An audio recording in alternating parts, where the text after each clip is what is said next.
Please let me know if you're hearing this clearly. I had some issues with the live stream last week. It's saying it's live. I'm seeing some folks on here. I'm not sure why last week the live stream was. Well, in fact, I know why it was. Please let me know that you're hearing everything clearly. Yeah, last week I had to unplug my phone because it said it was only going to film in this orientation. I wanted that orientation, of course, landscape, right? And it said, nope, you can't do this. So I had to unplug my phone and do it. And then when I plugged it back in, I didn't quite plug it in enough. That's what I think happened. But I've got some cool tunes kind of lined up for tonight. So please let me know that you're hearing this okay if you are. Just finished a gig at the Capital Jazz Club, the Wellington Jazz Club, just now. Hence why I'm wearing the jacket. I got the John Cleary shirt. I nearly lost it. I bought this at John Cleary's gig. Amazing band. If you don't know John Cleary and the Absolute Monster Gentlemen, check them out. Amazing New Orleans funk, soul, R&B kind of band. My kind of thing, you know. So it was a blues gig, even though we were playing at a jazz club. So yeah, please let me know in the chat if you're hearing this and everything's coming through fine. Should be hearing this.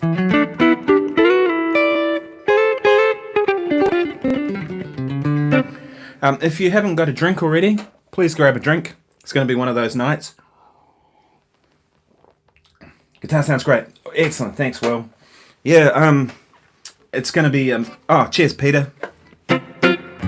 Yeah, we just played the jazz club and we played a raunchy set of blues.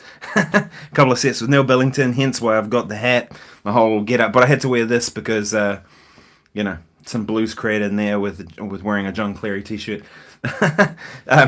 It was funny though. I got there and I had my Fractal, right, and they had a bunch of amps, you know, a bunch of Vox amps actually, which was surprising, because usually, you know, the backline amps are a certain sort of thing, right? But they had a bunch of Vox amps. I've never really been into Vox amps, but more so I had the Fractal with me, right, the FM3.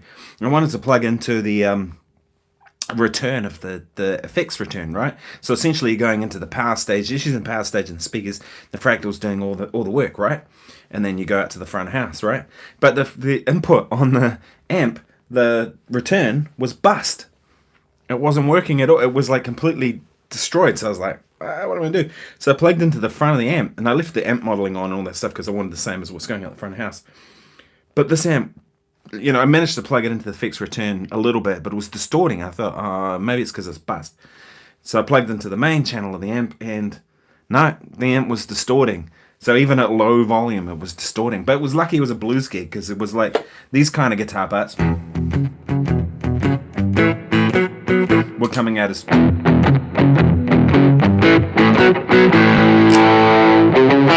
Maybe not quite that distorted. It's probably more like that. But it was kind of fun. I was like, it was sort of one of those things where you're trying to go, how am I going to make this work, you know? A challenge, you know. Anyway, I thought I'd play some stuff. I'm going to talk a bit about the whole Ibanez thing, you know, these... I've been an Ibanez endorser for 15 years, so I'm going to talk about my recent decision to leave Ibanez and move on and do something new.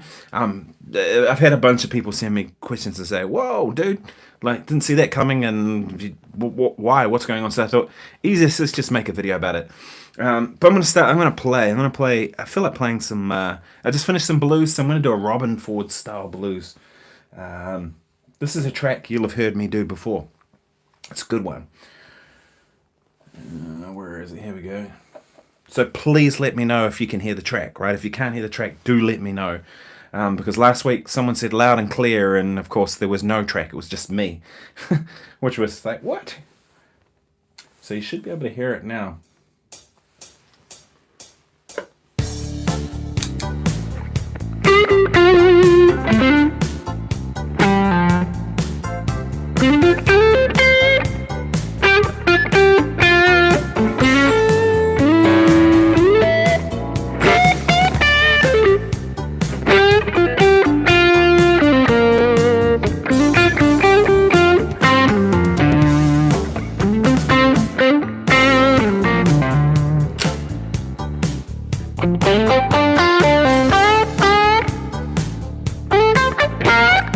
Thank you.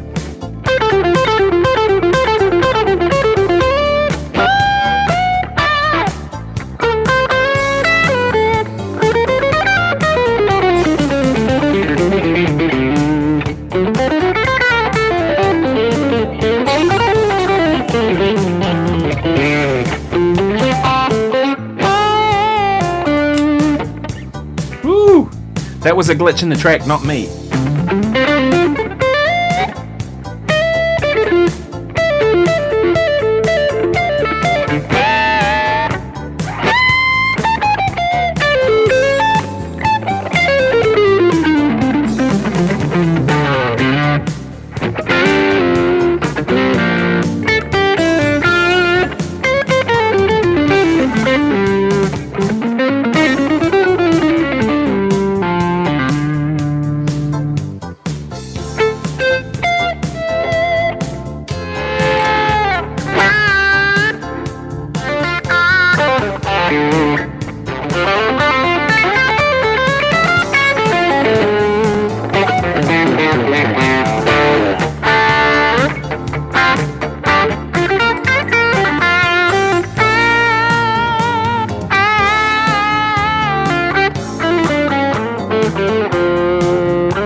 And that track fades out. I'd forgotten about that, but there you go. That was it says Robin Ford type track. I love Robin Ford's playing, as any of you who know me know that. Nasty. Yeah, that's what. There's something about a P90. So that's the BB preamp running into the Fractal FM3. The only thing with P90s I find, and you're probably noticing it now, if I go like this. Okay, I don't know if you can hear that, but noisy as heck. And there's not much you can do about it, right? You know, it's just one of those things. P90s, bigger size pickup, more to pick up noise and all the rest of it. But they're a big fat sound. So, the whole Ibanez thing. I've been with Ibanez for 15 years as an endorsee, maybe longer. I've been quite unhappy with a bunch of things, right? I've been playing their stuff. I've done 200 episodes about this Guitar Daily thing, and not a single video have they shared. Nothing. Not Ibanez New Zealand, not Ibanez International, nothing. I'm an international, or was an international A endorsee, and you do 200 videos, a video every single day. Nothing, no support. I don't care about gear, to be honest. If I'm completely honest, that's never been the reason to do it. I love these guitars. Anyone who knows me knows I dig this, right? That's why I play it. I'm not gonna. I didn't. The funny thing about endorsements is it always comes when you don't need it, right? The time I had it, the time they came to me was when I was doing Dancing with the Stars, which was I was offered 2 endorsements, one by another company, which I won't mention, but the other company was more kind of invested in rock guitar players. And they make great guitars, really cool stuff. And then Ibanez got word of it. I know someone who was an Ibanez endorsee who told them, Nick's been offered this other deal. At the time I was doing Dancing with the Stars, which was the biggest TV show in New Zealand history, apparently. On average, they get 1 million people tuning in, which for a country of 5 million, it's 1 in every 5 people are watching the blimmin' TV show. And the band was a big part of that. I was seen on TV a lot. So, anyway, so I kind of, that's kind of how that came about, right? And, and it's been great. I really like Ibanez guitars. My John Scofield guitar is one of the best 335 guitars I've ever seen, ever played, period. And everybody I know who's bought one has just loved that guitar. The AR520, which is like a mini 335. That thing is just killer. The 420. This is the Les Paul killer. And I'm not saying that because they're paying me to, because I've left it, right? These things just, they rock. This sounds like a Les Paul in so many ways. I've got a Les Paul there. This is actually more versatile because you have the coil taps, right? So you can coil tap the pickups. I mean, I could probably have my Les Paul modified to do the same. But you have coil taps. It's lighter. My Les Paul is back breaking. I've got a problem with my collarbone that I broke it when I was a teenager. And so I hope you can hear this. I hope this is all coming through clearly. After last week, I'm sort of double questioning myself.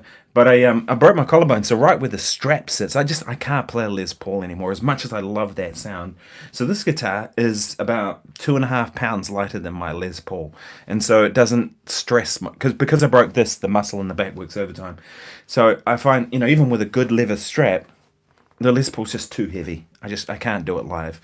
So that's what I love about this guitar. These sort of guitars, they make some great stuff. But yeah, as I said, I've done 200 videos this year and they haven't shared a single one. They've just shown no interest in what I'm doing with this guitar daily thing, And I've been super loyal to them. So I kind of was getting frustrated with it. I had talked to them about doing some clinics and some workshops, and it's kind of going nowhere. And I had spoken to them about a potential of a custom guitar. Not a signature guitar. I realize that's kind of your Steve Vais, your Joe Satriani's, those kind of people. I'm just a session guitar player from New Zealand who puts out albums of kind of quirky music. So I kind of get that. But yeah, they said no to the custom guitar. I was like, and I've seen them making them for other people. So I kind of went, nah, it's time to move on.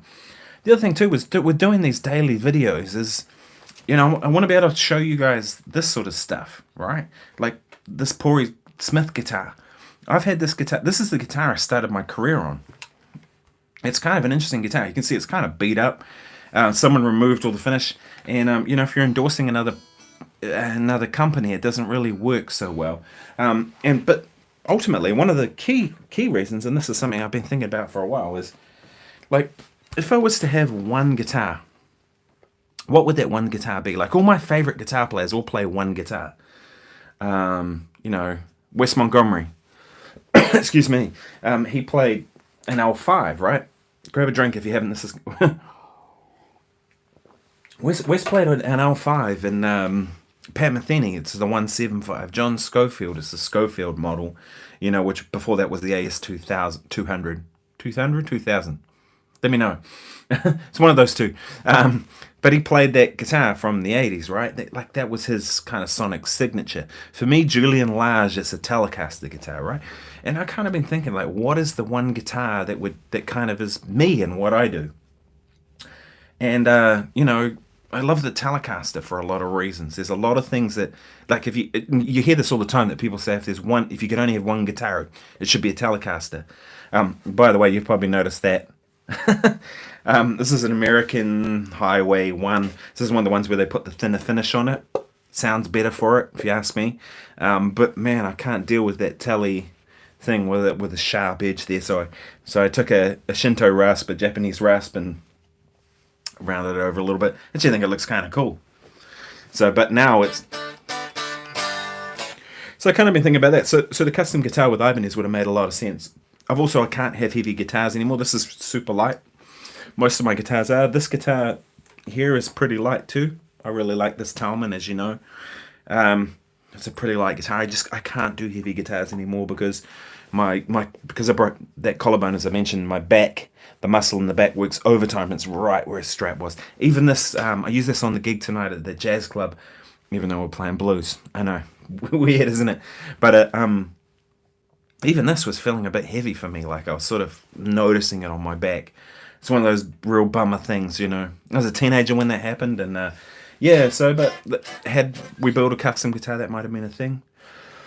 But yeah, so I'd really like to demo more guitars for you. That's the exciting part of all this. I've actually been thinking about buying some other brands of guitars and buying them just to show you all on this Guitar Daily thing that I do.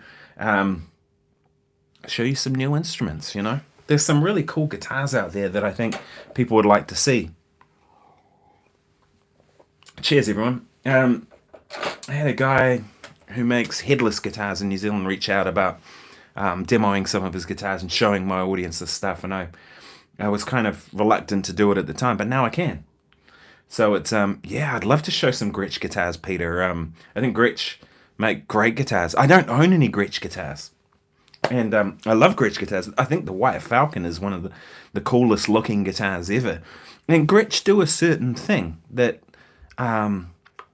so it's partly what I do. I'm a session musician. I play with a lot of different people. I do a lot of different things. My gig tonight was playing blues, but with a jazz spin on it. I mean, we did Oyo Kamava, we did some kind of jazzish tunes. He was actually planning to do some bebop tunes, but we didn't. We that kind of changed at the last minute. We were going to do ornithology and things like that, and so I do a lot of different things. So I need to be able to change with that. So, but yeah, and anyway, as I said, I was getting frustrated with Ibanez with the lack of just doing anything. That's really what I wanted, was just to do stuff. I'm generally not a negative person. I'm someone who is kind of, I mean, you can see I'm kind of a go-getter person, right? I guess most people would agree with that. I hope you would. I've done 200 videos. I've not missed a single day of doing these videos for YouTube, which amazes even me. I thought surely I'd get sick or something would happen, But yeah, so I'm kind of one of those people that wants to do stuff, and if they wanted to do stuff, they would. But clearly there was no interest in doing that, so it was time to move on. And there's zero beef. I'm not angry. I'm not one of those people that's kind of get mad about anything like that. It's all good, It's only music. So the exciting thing is, like I said, I'm looking at buying a couple of guitars. I've talked to some people about doing some stuff. I'm a free agent now. I can do whatever I want with this stuff. And there's just something cool about the Telecaster. I really enjoyed playing this tonight, despite the amp kind of doing it. And the crazy thing was, we finished the gig, and the sound guy came up at the end, and he pointed to the Fractal, and he goes, "That thing punches well above its weight." I was like, "Really?" And he said, "Yeah." He goes, "It was just fantastic in the front of house." And what was crazy about that is, as I mentioned, I had this Fender Hot Rod DeVille that was backline provided at the venue that was distorting like mad. Like, this is what the audience were hearing. And this is what I was hearing.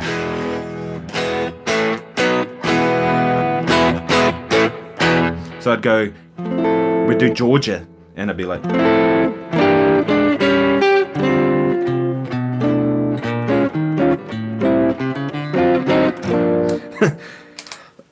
Excuse me, I don't know why. Maybe I'm talking too much.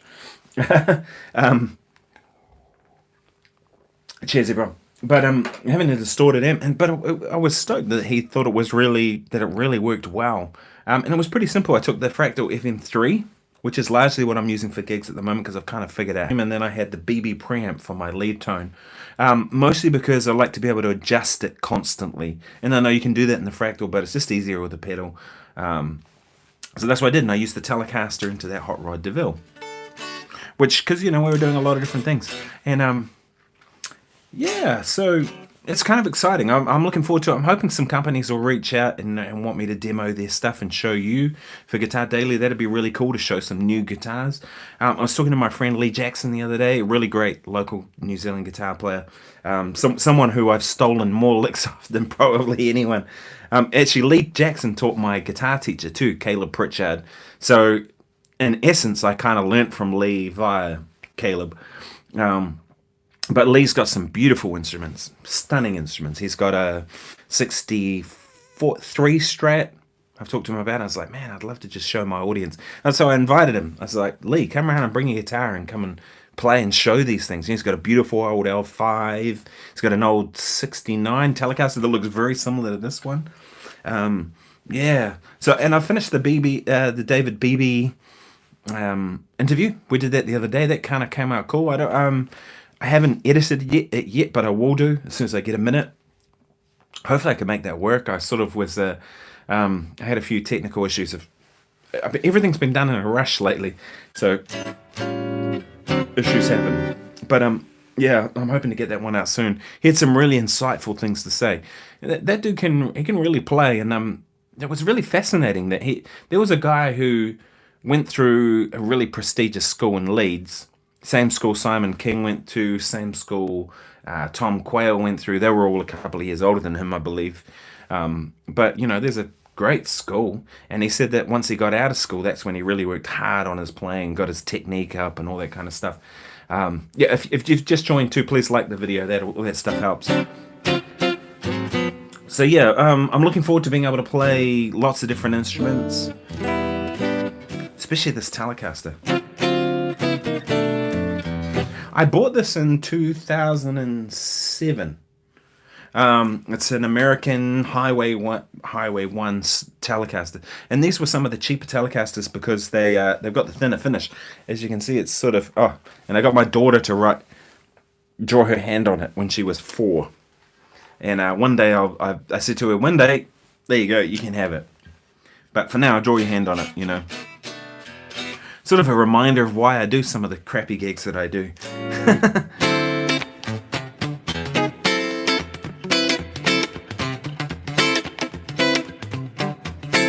Just a great sound. The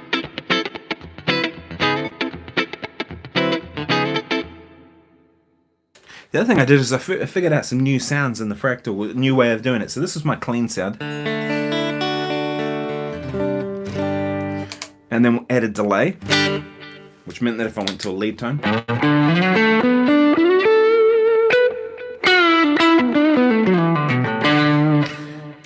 and then I set up this rotary sound,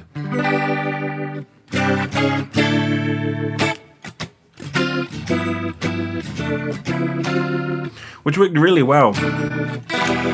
And then on the same preset, I had a double switch.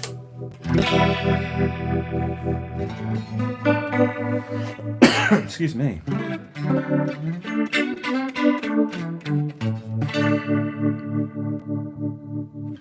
And that actually worked for the blues gig. Worked really well, Just we did a couple of ballads and being able to have a pulsing sound like that. So kind of worked very well. Cheers, folks. I hope you're having a good night. I did consider live streaming the gig, but I actually did film it all on my. I've got a DJI Osmo. It's like a GoPro. I actually did film the whole gig, which I pretty much do every gig now. I've filmed them all. Often they'll never see the light of day other than for me. I'll get home and I'll kind of reevaluate it and kind of go, oh, gee, I thought I played well on there, but it sucked. Does anyone else feel that way? You hear yourself back and you go, oh. And then other things that you think tanked actually sound really good. Because your perspective at the time is you're in the moment, you're only really hearing what's immediately around you. And often too we focus, maybe we play a wrong chord or something, and we kind of go, or someone else plays a wrong chord, and then our focus has gone there. Because my ears I'm really open to what's going on around me. If I hear someone playing something, I'm really alert to that. But if I hear someone play a wrong chord, sometimes that'll distract me, and that might have been such a minor thing in the events of the music. But in my mind, it's it's a big thing, right? And so listening back to that can be a really useful thing. And it's, I listen to it for my sense of groove and rhythm and time. That's the most important thing to me. Listen for my tone. Is my tone happening? What's going on? All that kind of stuff. So, I might play another track. This is one that I saw Shane post on In the Blues. I don't know if you know that YouTube channel. I've kind of been following Shane for a little while. I really like his stuff. He's an Australian guy, left-handed guitar player. We won't hold that against him, and we won't hold it against him that he's Australian. We like our Aussie mates. They're basically our ugly cousins for Kiwis, right? But Shane seems like an awesome dude. I'd love to hang with him sometime. It'd be really great. In fact, I'm looking at going to the Melbourne Guitar Show next year. We've been talking about that for a little while. And go and hang with Leon Todd, who some of you will know. Let me know if you do. And James Avani is another guitar player that I know over there. Is fantastic. There's a few other guys I know in Melbourne. Neil, people like that. Adam Waldron. Neil's a great blues guitar player too. He sounds really great. And singer. And Adam's a good guitar player and singer too. So I'd like to get over to Australia. It's been a minute since I've been to Australia. But I'm going to start with this. This is one that... Shane from In the Blues posted. It was a backing track called The Funk A Minor. Yeah, let's play with that. See what happens. So if you're just joining me, please like the video. All that stuff helps. Thank you very much. And let me know if you can hear the backing track. Because if you can't, that means the interface is disconnected or something.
That's fun.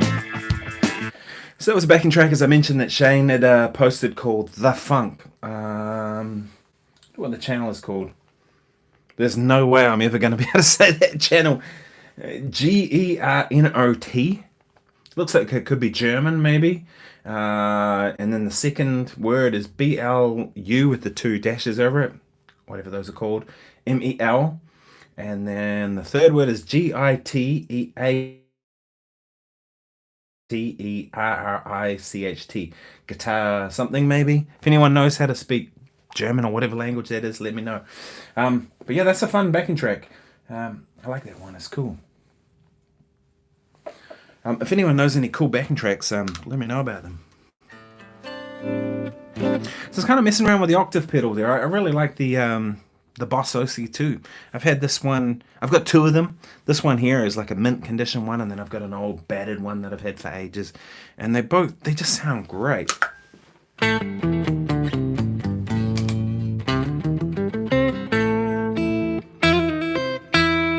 See that how it's kind of got glitchy?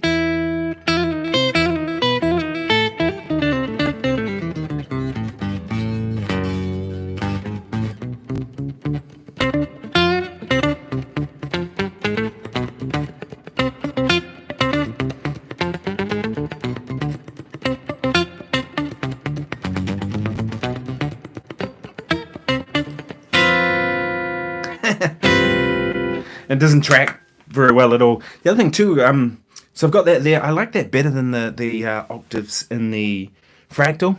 Just seems to work better. Good morning, Paul. From Wales. Sunny Wales. Awesome. Man, Wellington was stunning today. Just going to get that a little more juice. Unbelievable. I mean, today felt like in Wellington like it was summer. Our summertime. It was probably about 15 degrees, 17 degrees, something like that.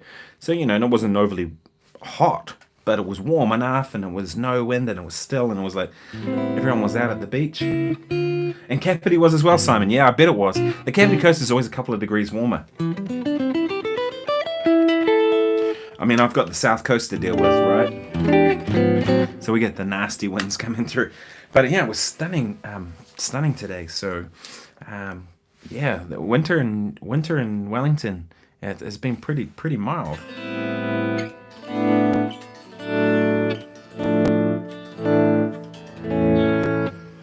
So far. I hope I haven't just kind of jinxed things by saying that.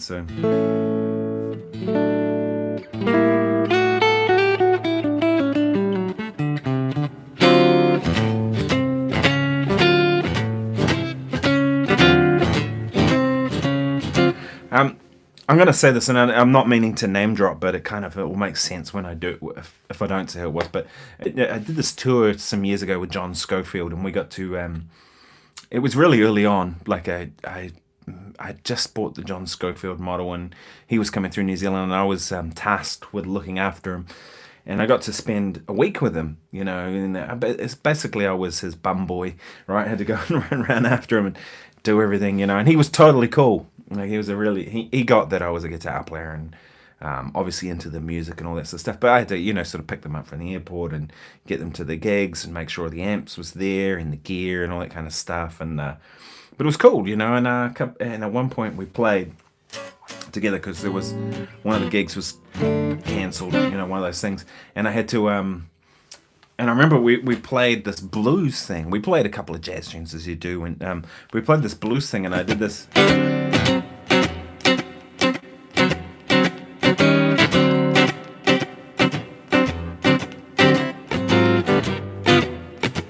You know, the circular motion. So the up is the scratch and the down is the chord.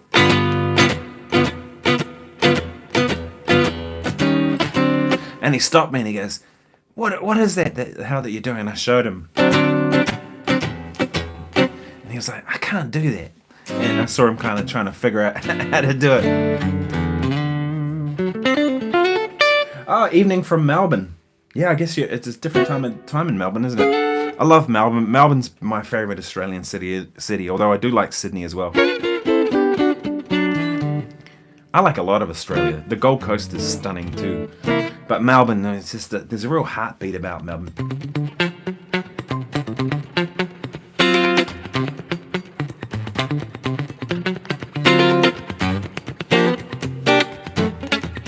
So Paul says there are some great backing tracks on YouTube. Yeah, there surely are. It's awesome.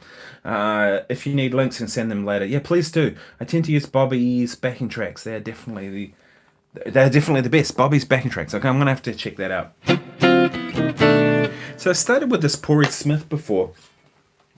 And for those who've just tuned in, please like the video if you haven't already. And yeah, I was playing this guitar. I have to turn it down. This guitar, these pickups are pretty hot. They're about 10k.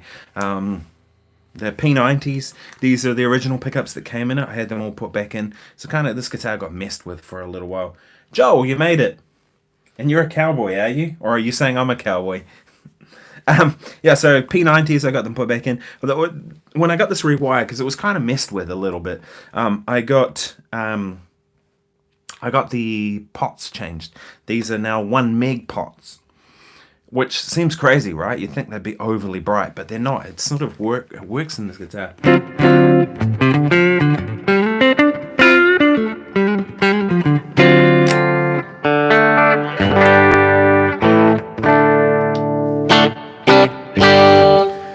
And the guy who do it said, this guitar kind of reminds him of a fat Strat. And I thought, yeah, it kind of does, doesn't it? But yeah, one of the reasons I wanted a custom guitar, as I mentioned earlier, and one thing I was disappointed that I got a big no about, was that I really like the 25-inch scale. There's something about that scale length that just works for me. This guitar here is a 24 3/4, you know, between here and here, which is the Gibson scale, right? Which is cool. It works. But I think that I find when I get up to some of these frets here, they're a little tight for what I want. I can make it work, and you know, it's gonna play well. I can get up there, and I find when I play the Fender scale length, the 25 and a 25.5, is it? This scale length, you know, I find that down here, it's just a little too much for me sometimes, and especially bending sometimes. You know, I like the heavy strings. These are 11 to 49 Elixirs, which is what I pretty much always use on all my guitars. It's just a little bit too heavy.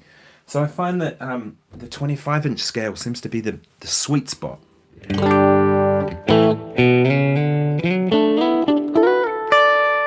Dude, I mean, I don't know what you guys think about PRS guitars. The other thing too is they're beautifully balanced. So that just sits just exactly as it should. Question here: What's the next neck profile of that PRS? So this one has it's a maple neck, and it has a fairly sizable neck. It's bigger than this neck. It's bigger than my Tele. It's bigger than this guitar. It's probably closer to my JSM Schofield, but I'd describe it as having a little more here and here on the outsides. It's a more gradual profile. The other thing too is when it comes up to the edge, it's more kind of sharper into that edge rather than some necks will be thinner at these 2 points. I hope that makes sense. And it's pretty even the whole way along. The other thing that I can't stand with guitars, and this is just my taste, but and one of the reasons I wanted a custom guitar is that the nut width. It's one thing I hate about this guitar. I like most things about this guitar, but the nut width is just too small for me. This nut width. It's funny. In terms of feeler guitars, I really like the Gibson-y type thing, and this is like the sweet marriage in between that kind of Gibson scale, but also this 25-inch scale. I think there's something magic in that.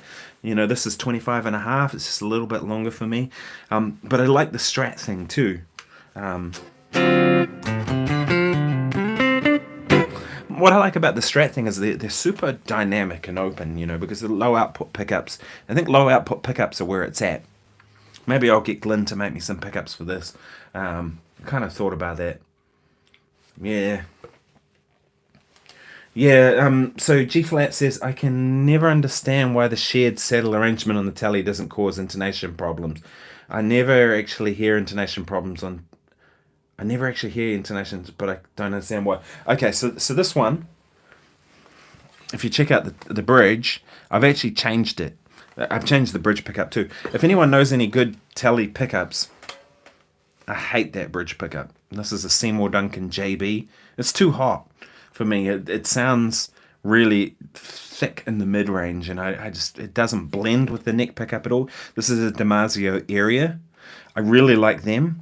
I wasn't crazy about the Damasio area bridge pickup. What I would ultimately like is a noiseless single coil. I think that's where it is for me on this sort of guitar. Richie Kotzen uses those, and I like his playing and his sound a lot. I love Jason Lola's pickups. Yeah, the only thing is he doesn't make a noiseless single coil. I love Glenn's pickups too. I think Glenn, Mr. Glenn, if you guys don't know Mr. Glenn in New Zealand, I think his pickups are outstanding. As good as any of the top of, I would say they're better than Seymour Duncan's and Damasio's. They're kind of on a par with Jason Lola, Lindy Fralin, that kind of custom. There's one guy making them by hand, and he knows a lot. But he doesn't make a noiseless single coil either. And neither does Jason Lola, as far as I know, and neither does Lindy Fralin. I haven't tried Kinman's. No, I have. I tell a lie. I tried Kinman's, but I couldn't really tell. I was at in Brisbane, and I went to the Fractal, the distributor there, and had a hang with Andrew Farnham, really great guy, and he had a guitar, a Strat with Kinman's in it, and they sounded really good. I don't know if Kinman make a Tully pickup bridge, but the bridge pickup's the one thing. I had the matching area that goes with this one. I wasn't crazy about it. I know they make an area hot. I think I really would like some kind of humbucker here that would split, like a single coil size humbucker. I don't know. I saw Tim Pierce did this thing where he showed this bridge, Van Velden or something, and it was a bridge that was like twice as thick as a normal Tele bridge, and he had it routed for a humbucker, and I thought, wow, I could put a full size humbucker in then, and then actually that would split quite nicely to work with this. And I like low output humbuckers, so that would kind of could be one. Yeah, I didn't like the little 59. I had tried one of those. To me, they don't really sound like a humbucker, and they don't sound like a single coil, and they don't split overly well. They're in that kind of weird range of where the output, if you split it in half to make it a single coil, when you're blending with that pickup, it didn't really work for me. I know people love them. I had a student some years ago who had one of those little 59s in there, and he loved it. It just didn't work for me in this guitar. I did literally tried one. This was a JB. I only put this in here because I had it lying around. It was sitting I had a whole stash of pickups sitting from various guitar parts and tuners and all kinds of old stuff that's sitting around. So Yeah, it's one of those things. Maybe one day I'll get that sorted. Dirty old Telecaster. They're a great thing. Yeah, and I thought about with this guitar too. I just can't leave stuff alone. Is anyone else like that? Right? And that's partly why I don't think I'll ever be happy until I get a custom guitar. It's one of those things that when you can have a guitar, and I know exactly what I want. I've started making a list, believe me. I know what I want to achieve.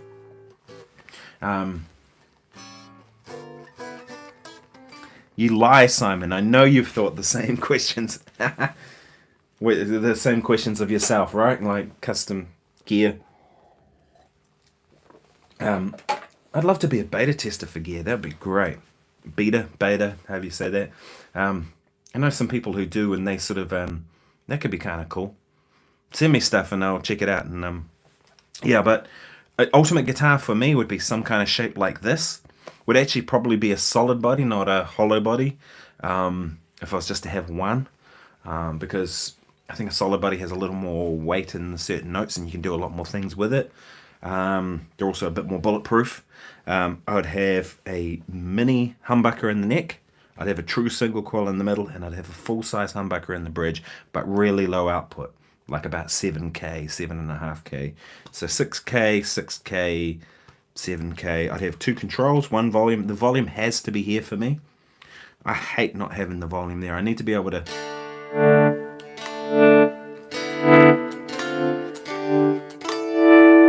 But there's a certain place that has to be. If you have a look, that's not quite where a Strat is, right? A Strat is sort of there.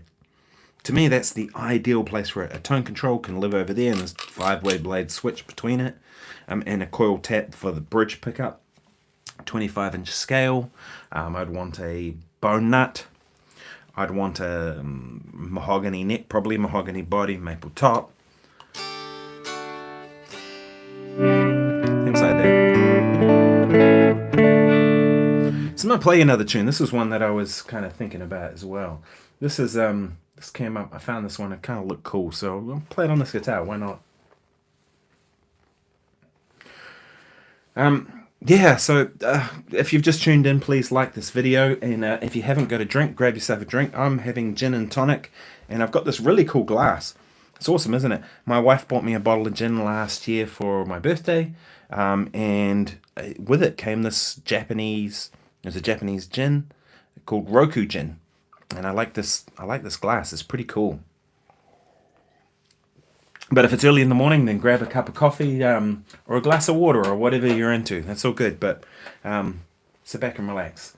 And I'll play this track. This is called Latin Blues Smooth Jazz. I hate the word smooth jazz, but we'll forgive it for this because it's a cool track. Groove Jam track in D minor from the Jam Track channel. I suspect that they put smooth jazz in there just because it would show up for a certain number of people. Let's try this. I've only briefly listened to this, so I hope it's going to work. Let me know if you can hear the track. If you can't hear the track, let me know.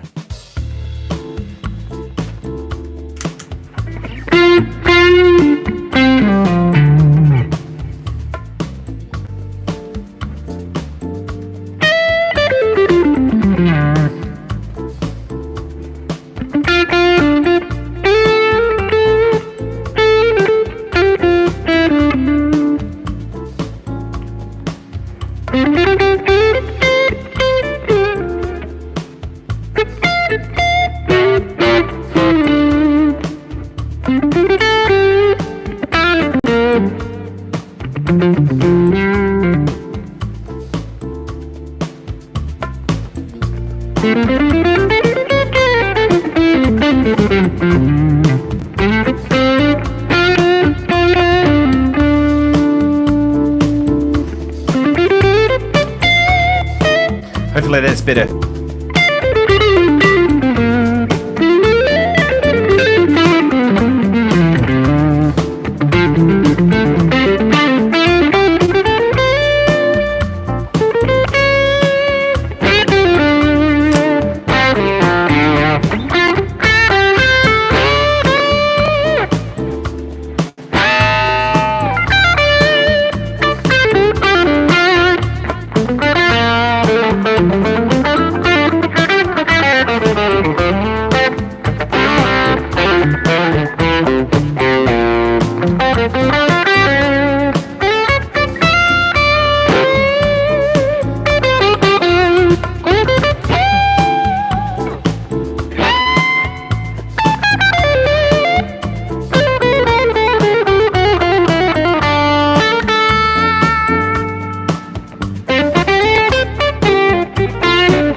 Yeah, so that's a cool track, Latin blues backing track. Kind of a minor blues thing.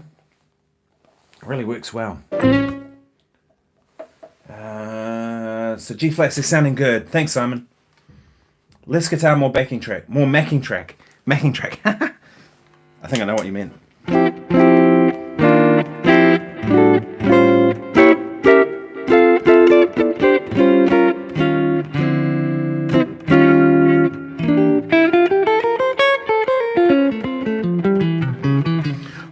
Less guitar, more backing track. Come on, Simon. What is this? Are we? Is this a guitar channel? We don't want more backing track. We want less backing track and more guitar, right?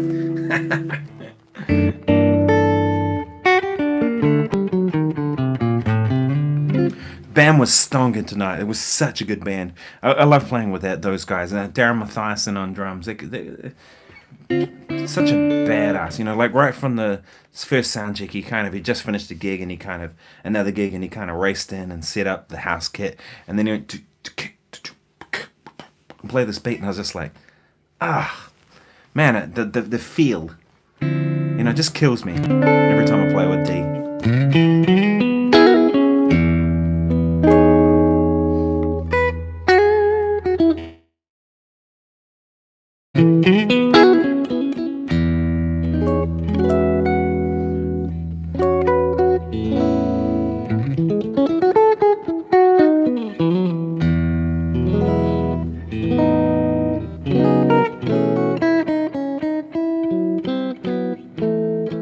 Holding your pick like Carl Verheyen, yeah. So I have a weird way of holding the pick. Yeah, it is it's very Strat-like, isn't it? I'll talk about the pick in a second, but because that's kind of a more involved thing. But when I bought this guitar, which was cheap as I don't know, when was it?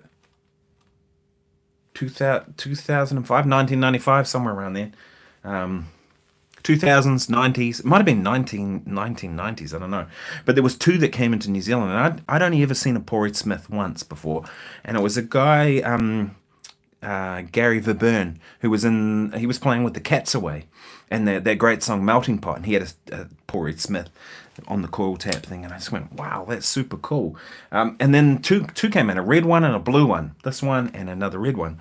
And it came into a place called Guitar Gallery, which used to be in Newtown in Wellington, and I remember seeing these guitars on the wall and just thinking, wow, and they were really expensive. These were like 10, 12 grand or something, because they're pretty custom. If you have a look, it's been a long time since Porritt Smith have done that headstock logo, right? And the serial number's actually written in pen. It's got different tuners on it. It's a long story. But they were really expensive. And I remember at the time I saw the blue one and I tried them both. The cool thing about being able to try two guitars next to each other is you can kind of go, this one's cool, this one not so much.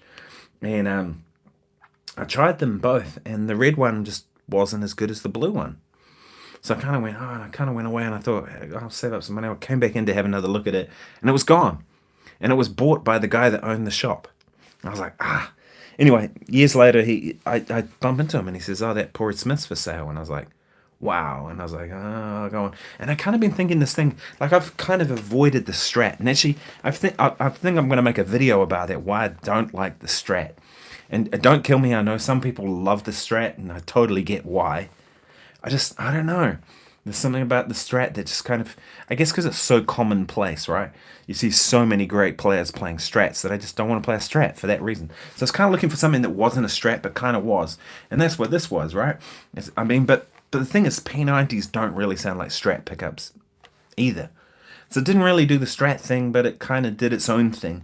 And actually, I started my career on this. So actually, I went in and I traded in two guitars. I had a 1970s Strat, which now would probably be worth quite a bit of money. But at the time, it was a dog. I hated that guitar. I really wanted to like it, but it was so blimmin' heavy. It was one of those ones that was like a boat anchor, and it was a hardtail Strat. It's kind of unusual. It was an ash body, it was heavy. It might have been 10 pounds, I reckon. I never really bonded with it, And then a guitar I did bond with was a Music Man, but there was one of the Leo Fender built Music Mans, and I traded that in, and I paid cash to get this. So it worked really hard, but I started my career on this guitar, and as you can see, it's had the finish stripped off the neck, which was done before I got it. It's been messed with a lot. I've had it put back to how it was. I need to get the bridge sorted a little bit more. I want to be able to use the tremolo, because if it's got a tremolo, why not use it? When I got it put back, I got 5 springs put in, but it's just there's too much tension, so I'm going to get it go down to 4. This bit here, it actually got I scraped it on something. There was a little bit of finish that was kind of hanging off, and it kept catching on your clothes. So I just sanded it to make it, so it wasn't catching on buttons or screws or whatever. But yeah, so the way I pick is, I hold the pick like that. I keep my foot. I don't do that. Some people kind of close that finger. I keep my finger pretty straight, and often I keep my hand open. Right? I'm not resting. It's not this. I think that's a bad idea, right? You don't want to anchor, but I don't know that you necessarily have to go.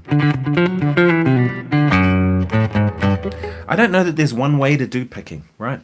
I saw this Ben Eller video today that, I don't know if you guys know him, he's a really great guitar player, sort of more in the rock kind of metal kind of genre, but he was saying the perfect way to pick. And then you watch the video and he basically said there was no perfect way to pick, that he had students who do it all kinds of different ways. But the way I do it is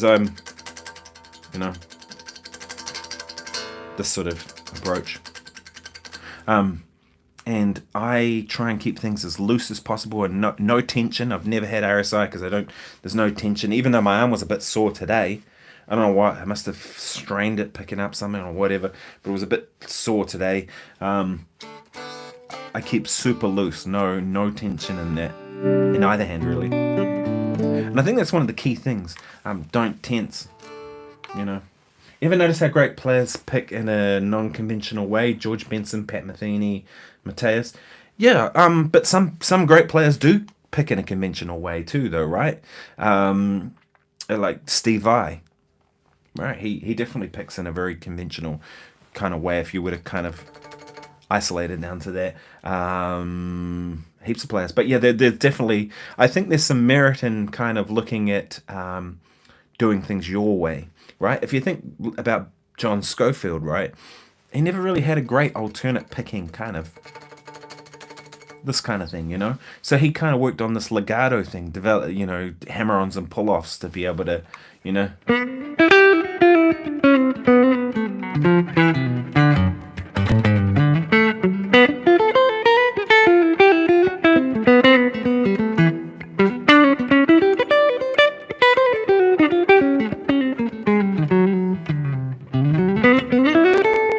know what I mean? That's sort of a more legato way of playing, more like a horn would do, right? And that sort of became his signature, right? It kind of was part of his style. So I think there is some benefits in that. And you look at Jim Hall, the jazz guitar player, right? Played with Sonny Rollins and all kinds of people. Legend, right? One of my favorite guitar players of the jazz guitar players for sure.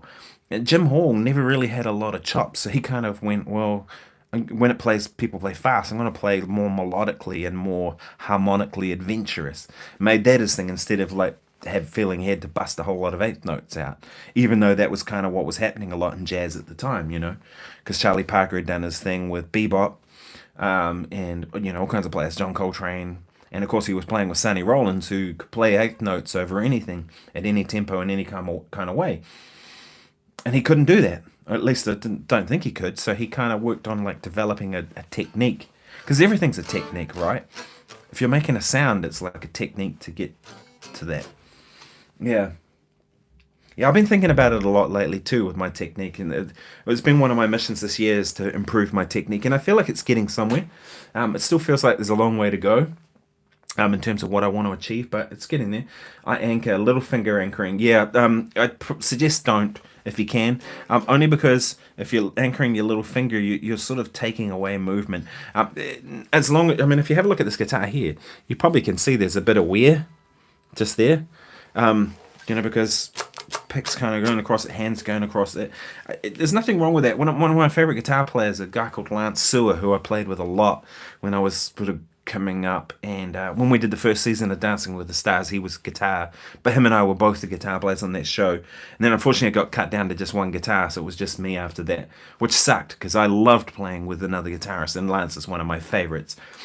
Really great sense of rhythm and groove, and he's also a good friend. He was a great dude to hang with, and we worked really well because my thing was I was really a good soloist and a good reader, and his thing was he just had a great rhythm, great pocket, and so we complemented each other really well in that first season of that show.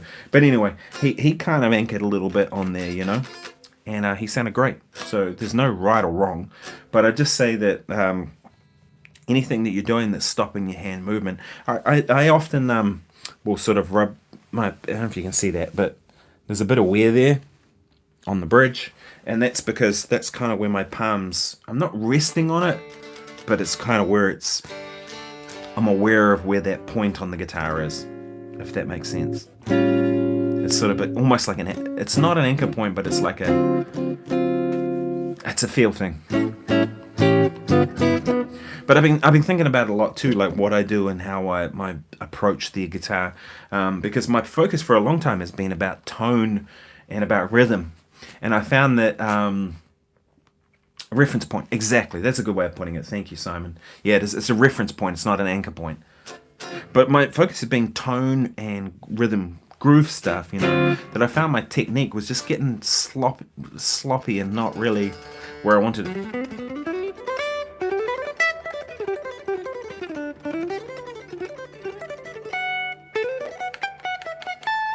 And most gigs I would do, and so that sort of, in a way, kind of made me lazy. So this year, as I said, I kind of went on a mission to try and improve that and get my technique better. And I've been working on it a lot, and it feels like it's getting somewhere, slow but steady. So that's neck pickup, neck and middle.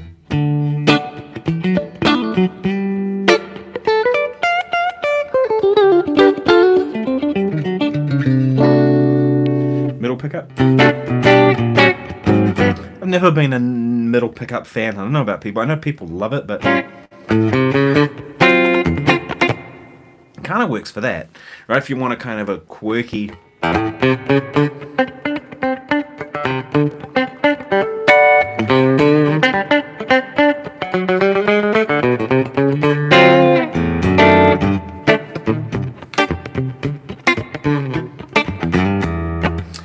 sorry to hear that, Joel, that there's a lot of lag in France. Maybe everybody's on the internet at the same time, right?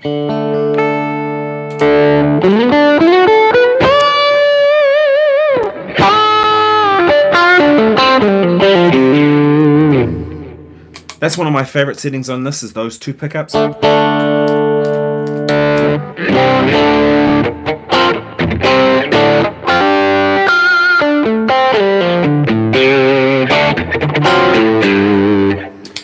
This has got 11 to 49, so I mentioned pretty heavy strings.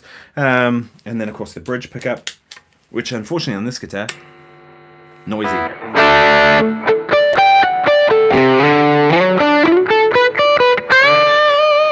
And all that wear is honest wear. So I have to watch later because of lag. No worries, man. I'm glad that you were able to tune in as long as you can. Yeah, that David Beebe interview I did the other day with him was a bit like that. I kept getting like lag and the picture would glitch up, and I was getting really frustrated with it. But it's the world we live in.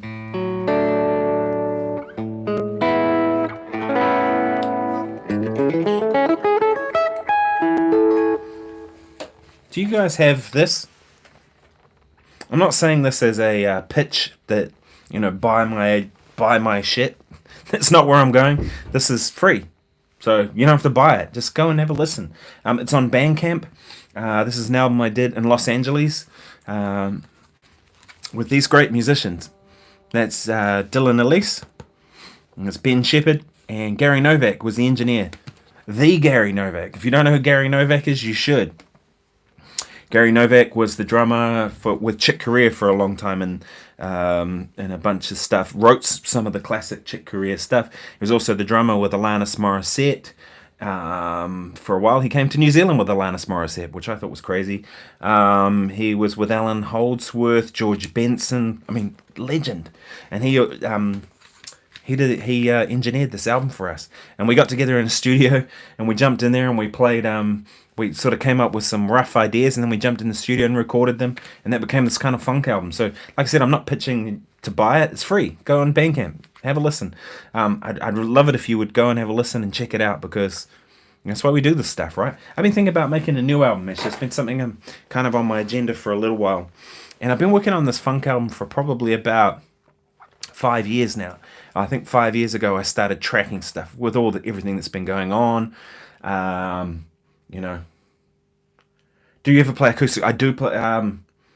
Yeah. Anyway, I'll finish off that train of thought with the new album. So I kind of been thinking about it for a while, and the new album I've been working on isn't a jazz album. It's the first album I've done that's not jazz, or not what I'd consider jazz. Some jazz elements in it, but it's more beat orientated, backbeat stuff, Latin tunes and funk stuff and groove, and parts rather than necessarily solos. And I was going to involve guests. I had talked to various people about being involved. Rob Harris was one I'd talked to about it, and I'd still love to have Rob involved. He's a great guitar player and someone I look up to he's amazing. Mark Letterry's also a friend. I'd love to have Mark play on it. I talked to Adam Goldsmith a while ago about it. I talked to Ariel Posen about it a while ago, because Ariel's one of my favourite slide players. He's one of the baddest slide players I've ever heard. Dude is ridiculous. If you don't know Ariel Posen, go and check him out.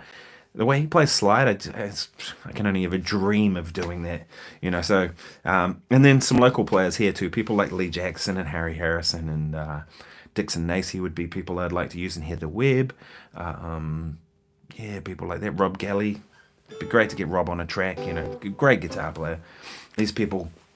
But I'll do that at some point. Do you ever play acoustic? I do play acoustic. I watched a number of your streams and never seen you play one. Where is my acoustic guitar? It's upstairs, I'm afraid. I do play acoustic guitar quite a bit. It's an interesting thing because I primarily see myself as an electric player. It's I see my voice in music as electric instruments.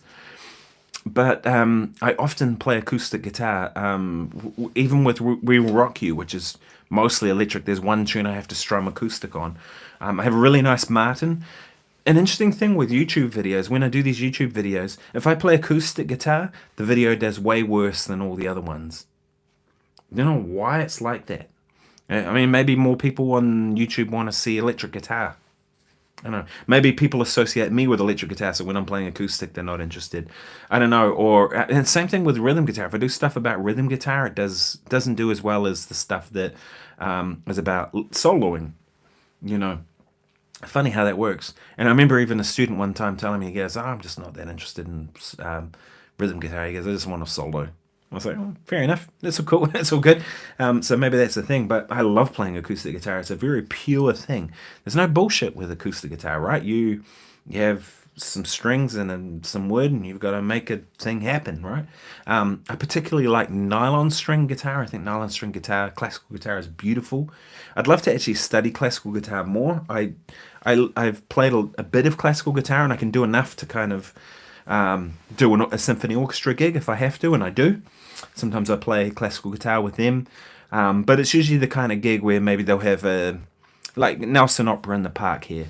They have 3 or 4 opera singers, and then they'll have like pop singers. So the last one I did was Dave Dobbin was the main kind of pop singer, and I forget who else was on that one. Oh, Jason Kerrison from Op Shop, and then they had Simon O'Neill and Navale Cole, I think it was, as the opera singers. So I was playing Dave's stuff, which is like rock, right?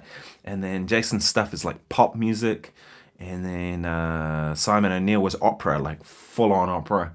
And so, I had to play very little in that, but there was a couple of little nylon string guitar parts. And then Navale Cole's stuff was more classical. And I had to play one song that was just me playing nylon string finger-picked with her.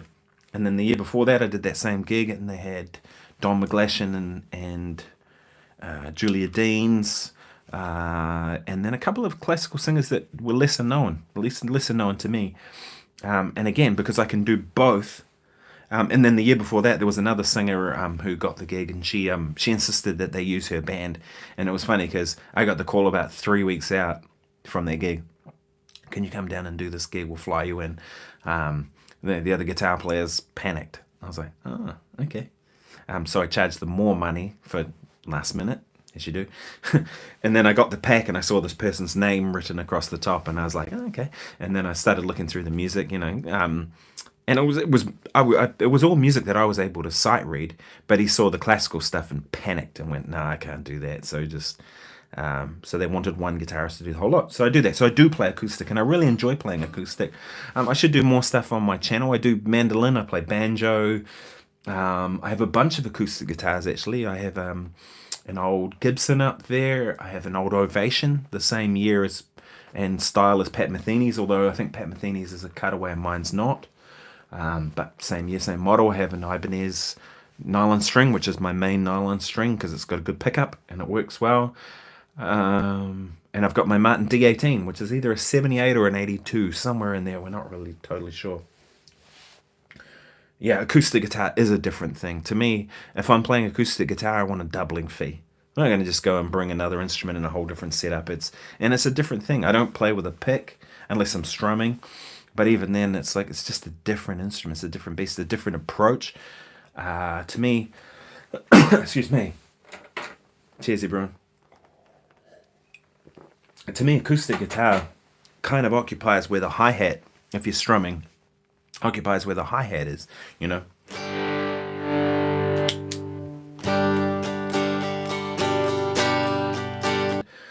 Simon says, I was trying to play nylon today. Como vu chords? I'm not sure what that means. I struggled with the buzz and the lower wound strings. Oh, I'm not sure. Maybe the instrument needs set up. I always find if I play acoustic guitar, my arm gets more sore. This hand, because, you're pressing down heavier gauge strings. I don't like lighter gauge strings on acoustic guitar, so I don't. If I play acoustic guitar, it's either 11s or 12s, preferably 12s. I think they sound better. But I did do a gig. That was funny. I did this gig with the Auckland Philharmonic, and it'd obviously been through all the other guitar players up there, and they'd all panicked about this part. It was pretty hard. It was a couple of movie scores that they were playing live with the picture in the background and orchestra playing in front. And I got a call like a week out because they, gone through all the people in the Auckland phone book to try and find someone to play guitar. And they sent through the music and said, "Can you do this?" And I was like, "Yeah," I had a week to kind of learn it, and it was hard. The music, it was a movie called Stickman, and what's the other one called? Was it Round the Bend or something? Stickman was the Stickman, and anyway, there was two films we had to play. They were kids films, but the composer was a classical guitarist. He'd written all these kind of crazy parts for acoustic guitar. So the first thing I did was put light gauge strings on my acoustic guitar, so I was able to play all these parts without like wrecking my hand. Some of them were like huge big stretches like this, and there was no other way of doing it. But I did it. I got there and I got in, and when the first violinist turned around to me and she said, "Thank you for coming and doing this." And I was like, "Yeah, no worries." And she said, "You're probably not used to working with orchestras before." And I said, "Oh, actually I am. I do a lot of stuff with the NZSO, New Zealand Symphony Orchestra, and I do a lot of stuff with the Wellington Orchestra Wellington." At the time, I think they were called Wellington. No, they were Orchestra Wellington then. And she said, "Oh, great, cool." So, and it was pretty clear that I knew how to follow a conductor, because that's a different thing. When a conductor conducts, it's not, the beat's not here. 1, and the hand's here, and you think that's 2, but it's not played till it's like really late, generally. So you have to kind of learn how to do that. And I've sort of, I've done enough of it, but let alone playing this really hard music that I didn't have down because I only got it a week before. G Flat says, "I've been listening to jazz since I was a lad." Nice. But now I'm losing the love. It's repertoire that's killed it for me. Autumn Leaves, kill me. All the Things You Are, no, I can't listen to it anymore. I kind of know what you mean. I sort of feel like that often with jazz music, right? If you think about like what jazz was when it was in its early days, right? It was playing it started off as kind of a version of the blues and kind of morphed into playing the pop music of the day. So all the things you are and Autumn Leaves, these are like show band songs. Summertime, right? That was like a pop song that people took and turned into this vehicle for improvisation, right? And I think what's happened, and it's the same thing that's happened with classical music, in my opinion, is classical music's become all about the legends, and you have to honor them in a certain kind of way by playing that music in a certain way, in a certain flavor. Some people call it a purist approach, right? And I think that's happening with jazz, right? Like if you think about classical music, Mozart, Bach, Beethoven, it's right, like it's kind of very set in those things, and anyone tries to do anything outside of that, then you're just a radical or whatever. Or they just put this term contemporary classical on everything, right?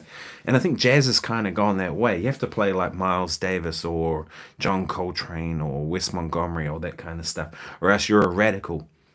Don't use distortion on a guitar. No, you must not do that in jazz. Give me a break. I had a buddy once who's a jazz guitar player. He said to me, "Why? What?" He goes, "Do you not use flat wounds on your guitar?" Because I had my arch top for a particular gig, and I was like, "No, I don't." And he goes, "Oh, but flat." He said, "But flat wounds are jazz." And I was like, "Oh, are they? Why do you have to do anything? Do whatever you want, the hell you want." That's the way I see it. If you want to play with distortion, play with distortion. If nobody likes it, well, so. If that's what you're hearing and what you're thinking and what you're doing, then you'll find your audience by doing it. But, this compromising your art because you have to do it a certain way. And I think jazz has kind of gone that way, especially with the repertoire. And that's partly the conservatoriums. Fly Me to the Moon. I like Fly Me to the... I like these tunes, though, that you're talking about. To me, I don't see these songs as being dead. I see that people's interpretation of them as being dead. Right, there's an infinite amount of possibilities with Fly Me to the Moon if you're actually creative. The problem is most people aren't actually creative. They just come and play some trite shit that everybody else has heard before, and they're not creating anything new, and they think they have to play the same old language in the same old way that everybody else does it. Man, that's not me at all, right? Yeah, so dumb. It's what I love about Julian Large's playing. I hear Julian play, and it's just, to me, it's so fresh and new, and he plays a Telecaster, this sort of instrument, and he's unapologetic about it. He just like, this is what I do, take it or leave it. Awesome. And he plays new material, and I think some stuff is kind of dumb with pop music where what has happened now is people will take a Radiohead song or something, and they'll play that, and they'll play it in a way that's so obscured from the original that you don't recognize it anymore. To me, that's like, well, what's the point, right? That was never the point of jazz, right? Is to take, they didn't take Summertime back in the day and kind of make it so obscure that you didn't know it was summertime. That's just trying to be clever, isn't it? But I do like that people take new material and make it new, and that's kind of what I'm about. I like that. Paul. Hey, Paul, how are you doing? Paul Bradshaw, hope all is well. Yes, it's very well, thank you, Paul. Just wondering, for your daily videos, are these ideas that you plan in advance, say for a week, or off the cuff? Off the cuff most of the time. I have a list in my phone that I do with these videos of like ideas, because I draw a blank sometimes. I go, what the hell am I going to talk about today? Nobody's really in, and most people in our minds, we question stuff of ourselves, right? I'm not chasing the algorithm. I'm not interested in that. I think that's a whole load of bullshit.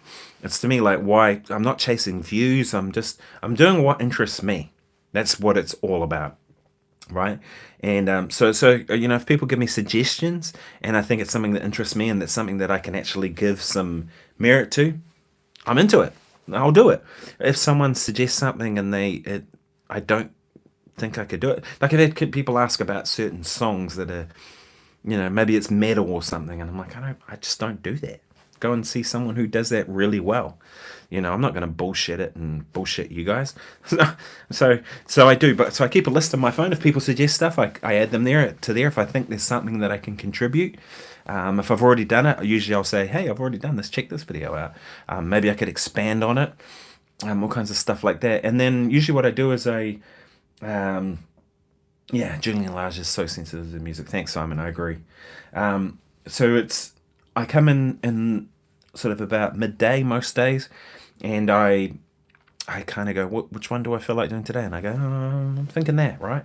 And I kind of go down that route, and sometimes I just sit and play for a minute, and just sort of, I warm up every day. Make sure I warm up before I do the videos if I can.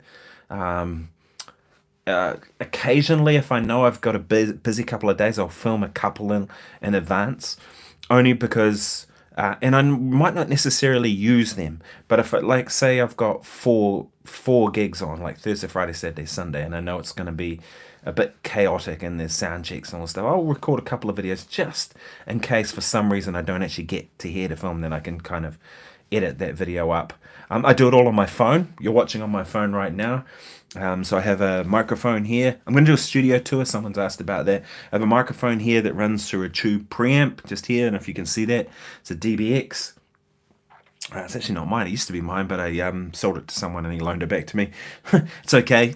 It's fine. And then I have this Mackie big knob, which is a interface, or a USB interface. So I USB interface that into my phone.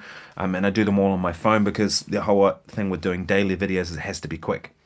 I have about 3 or 4 really good Sony full frame cameras that I could use that do amazing video. They do much better quality than my phone, but I don't have time to do that, and I need to have it in my phone because with my cameras, the time that it takes to transfer it onto my computer and then get that all, I don't have the time to do that. And also too, if I'm on the road, I need to be able to, sometimes I've been like sitting at the airport going, editing videos, I'll jump on the plane and it's done, It's awesome. So I use Blackmagic Cam to record. It's a fantastic app. It's free.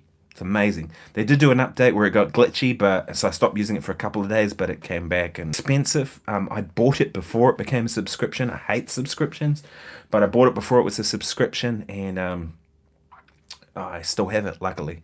But that's a really amazing app. I think the free version does a lot of stuff. So all the videos that you see, that's what I've done it on. And then I use Canva to do the thumbnails. And I do it all on my phone just because I have to. And that allows me some freedom to be able to go wherever I am. But I'm not willing to compromise on the audio. So that's why proper microphone, the fractal going into the audio interface so you're hearing direct sound. Someone's going past with a big car. Yeah, I think the phone's fine. Sometimes I look at the picture quality is not as great as I'd like, but I actually do have a lighting setup in here. If I can show you. Yeah, no, I can't from there. Oh, there's one light just there. But I actually do have a lighting rig in here. So the whole idea is that I come in and I can quickly just plug my guitar in. It's all ready to go, right? Have you been to Goklula Music Shop in Auckland? No, I haven't. Just opened a couple of months ago and they have a lot of vintage gear. Oh, cool. That's awesome. It's so cool that these shops are opening that are doing vintage gear. No, I haven't been to that one. Goklula. Interesting name. I wonder where that name comes from. No, I haven't been to that one. It's been a minute since I've been to Auckland, actually. I should pop up there. My friend Warren Mendonza, I don't know if you know Warren, Blackstrat Blues is what he goes by. And Warren and I do a podcast once a week. Although sometimes it's once every 2 weeks, sometimes it's once a month. But we aim for once every 2 weeks. We're just about at 20 episodes. And Warren's a great guitar player, really good blues rock player. He knows a lot of music. And actually Warren's a pretty big deal in India. There's pretty big gigs over there, and he's a lot of the Bollywood scene, which I saw him last night. Actually, he was in town here doing a gig with some Bollywood singers. But we do a podcast on his channel. So if you go to Blackstrat Blues, you'll see a weekly podcast that we do. No Guitars Without Music, it's called. So we've been talking about doing some duo gigs and me popping up to Auckland to go and play some stuff with him. And maybe I'll do that in the near future would be cool. Oh, it's in Newmarket. I like Newmarket. Newmarket's cool, actually. My sister-in-law lives in Epsom, so it's just down the road, actually, which is super handy when we go and see her. So I should go and see it. And there's Guitar Gallery has some nice vintagey sort of stuff, too. They had a cool PRS I saw in there the other day. Kind of like this, but it was one that had a Brazilian rosewood fingerboard. Pretty nice. Anyway, I'm going to have to tune out. turn off for tonight, people. Thank you so much for tuning in. I hope you found this useful. As I mentioned, there's no beef with Ibanez. It's time to move on. Bang hello, Bills. Yeah, exactly. No beef with Ibanez. It was just time to move on. It was, it wasn't working. It was, I was feeling dissatisfied with where things were at. As I mentioned, I've done 200 videos this year, or just about, for this Guitar Daily thing, and they haven't shared any of them, so they showed that a real lack of interest in what I'm doing. So time to move on. Anyway, thanks so much. I hope everybody's well, and I will see you soon. I've got some cool videos coming, so if you haven't subscribed already, please do. And thank you so much for being with me tonight. Cheers.